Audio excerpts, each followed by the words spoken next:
Okay. So Ben, what was your dream when you were 8 years old? My dream when I was 8 years old was to be the next Bruce Lee. Okay. I was like, you know what? Let me be the next. I like that. There was no Asian representation on television when I was 8. That was 1981. Jackie Chan might have been around a little bit early, very on Big Brawl early in the career, but Bruce was definitely like my idol. So like that was probably, it's probably something somewhere around there. That makes sense. I think Bruce Lee was probably my idol. I was like, look, I want to be the baddest martial arts dude and be a Yeah. kick ass dude. But his whole philosophy on life, be like water, that type of thing. So that was, you know, I was 8, so that was what I wanted to do. You ever do martial arts yourself? I did it Okay. until I was probably like in like third or fourth grade. I went to green, almost brown. Okay. But I could do a kick for you. Yeah. Let's see it, bro. Come on. Let's see it. Not in the J's though. Come on. You gotta do Let's see, dog. Let's see. Okay. Let's see, bro. Oh shit! Yeah. Oh shit! Yeah. That's actually a pretty good kick. Flexibility's there. That's pretty Yeah. good, dude. Thank you. It's pretty good, man. Let's go. What was your dream when you were 18 years old? When I was 18 years old, my dream was to, try to play pro football, pro basketball. When I say pro football, I mean, maybe try to get a tryout playing football for an NFL team. But for basketball, my dream was to even play overseas or anything, or get in the NBA and do whatever, because I was playing against people that were going to the league. But as I got a little bit older, like right a year or two after that, I started going to film school. So that was when I was like, look, I want to be a director. Never want to be an actor, but you know what I'm saying? But I want to be a director. Okay. Yeah. That's awesome. Have like a vision. It's good. Now, what is your dream now? Man, my dream now is it sounds simple, but it's a privileged life. My dream now is to play golf, watch all my kids grow up, fully grow up, see all 3 of them married, see all of them happy, and to have some grandkids and be able to live to see that. Because I kind of started my dad life late, so if I can do that, that would be like the ultimate. At that point, I've done everything. I've done everything already on Right. any sort of like accolade or set goal on a financial or like even on a personal thing. But this is like more of like on a family, like a dream. That's the complete. Right. That's the ending to the story right there, and I can just be like, all right, I'm done. Amen. That's beautiful. Yeah.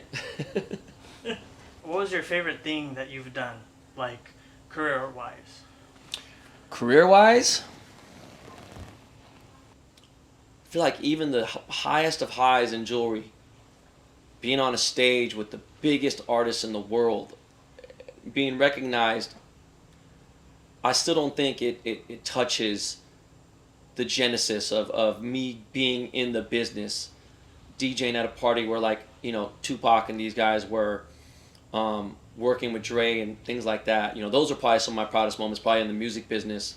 Having an office, even though it's like, it's doper to be a CEO, but like, you could be a CEO of a 17-person company and make a lot of noise, be a small powerhouse, but like, there's something to say about being executive in a big office building where Larry King is fucking shooting his show, Jim Rome is shooting his show, you're in a CNN building, and your mom comes up, your brother is an academic scholar, he's an actual brilliant genius, above Mensa, I forgot what the level is above Mensa, your sister's very successful, and your mom comes to visit you, and you're the vice president, and you sit over an entire office, assistant, secretary, boom, and just like, whoa, what the fuck?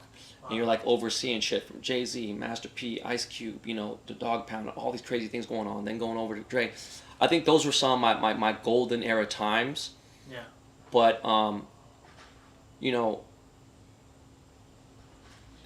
it's weird that I look at the music business, not on a pedestal, it's just because that was a great time for music. Artists now, it's just so hard to eat now. And you got to remember, I remember when I would say maybe not even 1,000 rappers existed in the world. Now, I'm talking about there might have been 30 that had albums. I don't think there were like 1,000 on Earth out of billions of people that were actually trying to rap and trying to figure out how to get a deal, you know? Yeah. And then, you know, you get to the 90s, you're just like, God damn, there's a bunch. And, you know, I remember we had the biggest size garbage can you could have that you would see, you know, at a restaurant. And that thing was filled with demo tapes. And imagine now today with Pro Tools inside your MacBook and whatever, and recording at your house. There literally might be 100 million people trying to rap or sing. Oh yeah.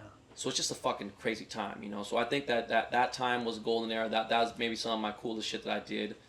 I think some of the sneakers I helped, you know, push and design. I think, and that's fairly recent. 7 years ago I designed the Sean Witherspoon Air Max 97. So that was cool. Just little sprinkles here and there, career wise. Yeah. But you know, also working with Murakami, you know, being on a global scale, being in museums, that's kind of cool too. Yeah. I'm proud of everything I've done. I just don't really. I don't know, man. You know, I think I'm just old now, man. I just don't care Purpose. anymore. Yeah, I did what I did, and I changed the game. And I think other people are going after the money. Right. And money's important, but Yeah. you know, that's all you chase, man. At the end of the day, man, it's like, I don't know, man. It's I understand if you're chasing the money for your family and for your food and for you know to have a nice place to live or whatever. Yeah. But if you're chasing it for a certain lifestyle, man, and this is coming from a person who had the lifestyle. Yeah. You'll see that shit gets old real fast, man. I don't know, man. I think that you just really have to kind of go after something that, and people say, oh, you gotta be passionate. You gotta be passionate. You know, you have to understand that, you know, you can be passionate, you can be talented, and still not be successful to the mob or to the modern day, you know, Right. society. Do you care about what society thinks, right? Right. You know, it's we live in a crazy world right now, man. You know, you can get canceled, whatever it is. I think about this one thing, you know, a happy customer will tell 3 people about your business. A miserable customer will tell 25 people about your business. You know what I'm saying? It's fucked up, yeah. you know. So you're not going to be able to please everyone. You have to understand, man, it is, if you're going into something like, if you're going to be a doctor, you're going to be a doctor. We need more doctors in the world, okay? Eventually you're going to find patients, you're going to find whatever it is, okay? If you're going to be a teacher, you know, there's a lot of purpose in that. You know, I respect teachers so much more than I ever did. I hated teachers growing up, but I respect what they do, even the ones that give my kids a hard time. But if you want to be an actor or a rapper or a singer, you got to realize, man, look, again, there are people out there who are very talented, who are very skilled, who are very handsome, pretty, everything, and they still don't make it. So are you doing it for the love or are you doing it for the money? You know, and at one point it happens, and one point it might not. So, you know, is it your time? Is it not? And there's people who, like, you know, they're like, I was looking at this actor the other day. I was like, God damn, this dude's supposed to be the next Leonardo DiCaprio, and he really was. And they're pushing it. And I haven't heard about him since. And he was a big dude, Emil Hirsch. He was huge. He was killing it. He did Alpha Dog, and I was like, all right. And the movie didn't do as big as it did. It had a big cast and everything, and it was just like they kept pushing him. Now they're pushing Timothée Chalamet on us. Yeah. And, you know, I know Tim, and he's dope and everything. But again, I don't know. You know, did Willy Wonka do? I don't think it did. It didn't do what, you know, I didn't hear about on that level. My kids went to go see it, but it didn't do, like, it wasn't. You shouldn't touch an iconic movie like Willy Wonka, that factory, that movie, right? I don't give a fuck. Even I didn't even watch the Johnny Depp version. Yeah. You know, Dune, another remake. You know, the first movie didn't do great, and also, you know, they had to give you a Cliff Notes. This is actually a true story. When Dune came out, you needed a Cliff Notes. If you understand the movie Dune, you had a 118 IQ. It wasn't like something I could just go watch. It was very, very, very tough. I think they might have dumbed this one down. I don't know. I can't speak on it. But what I'm saying is, this wasn't a movie that did Black Panther numbers. This wasn't a movie that did Barbie numbers. This wasn't a movie that did Super Mario numbers. Yeah. Sure. Like, you know, like when you see Beetlejuice is coming out this Friday, up, it's over. There's nothing. The other movie's been sold out for 3 weeks. And I wasn't even the biggest fan. My kids, my ex-wife, that was my ex-wife's era. she watched that. That's like a nostalgic thing for them. I was a little bit older, but people my age loved it. I just didn't care. I can't believe we couldn't get 4 tickets for next Friday. Nowhere. 17 theaters. So I'm like, okay, you already know it's going to be the #1 movie in the world, right? Oh, yeah. Here we go. And there's, there's remakes in this. I'm tired of seeing remakes, man. Yeah. Amen. A lot of, there's not a lot of stories. But at the same time, everything you've done has probably already been done before. Right. That doesn't mean don't go out there and do it. But that Throw a little spin, spin on it. Some people's stories are very parallel. Yeah. But there's a little twist. Right. Some families align, some cultures align. Yeah. So, it's the only advice I could give, brothers. Amen. Thank you. Thank you for your time, bro. All right, man. Incredible. That's all I got. What you said really touched me about the purpose thing is because I felt like the brand, like clothing brand, wasn't serving who I am. Well, dude, You know. for me to take 18 months off and not work, Yeah. nothing hurt my pockets more than anything in the world. I also hit a level of depression I never hit, Right. but it wasn't because of money or anything else. Okay. That was part of it.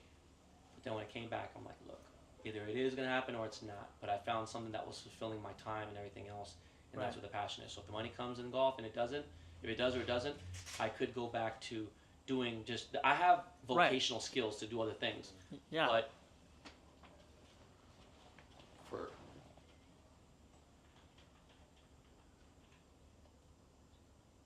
You're very versatile. for 30-something years, cars were my life, right?